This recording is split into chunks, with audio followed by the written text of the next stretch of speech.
దేవునికి మహిమ కలుగును గాక. చూడండి, లేఖనాల ద్వారా దేవుడు మాట్లాడుచున్నాడండి. మరి చూడండి, 3 రోజులు రాత్రి పగలు కూడా దేవుడు పరిచర్య చేస్తున్నాడండి. చూడండి, ఆ యొక్క మాటలు ఆ ప్రజలందరూ, ఆ జనులందరూ కూడా చక్కగా వింటున్నారండి.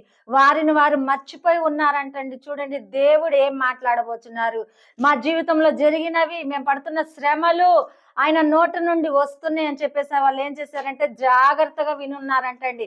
చూడండి, ఈ దినము నువ్వు మందిరానికి వెళ్తున్నావు, దైవజనుల నోటి నుండి వస్తున్న వాక్కు మరి మీరు లోబడి ఆయన మాట్లాడుచున్న మాటకు విధేయత కలిగి ఉంటున్నారా? లేదా నేను చేసిన తప్పుకి, నేను చేసిన పొరపాటుకి ఎత్తి పొడుస్తున్నారు దైవజనులు అని చెప్పేసి మీరు అనుకుంటున్నారా? లేదండి, మనలో ఏదన్నా చిన్న తప్పున్నా, పొరపాటున్నా వాక్యము మనల్ని సరిచేస్తుందండి. దైవజనుల్ని దేవుడు వాడుకొని ఏం చేస్తాడంటే ఆయన నోటికి ఆయన తోడై ఉండి మరి యేసయ్య అక్కడ ప్రకటిస్తున్నప్పుడు 3 రోజులు వారు నిద్ర ఆకలి కూడా మర్చిపోయి ఉన్నారంటండి. మనం ఏం చేస్తామంటే మనల్ని ఎత్తి పొడుస్తున్నారు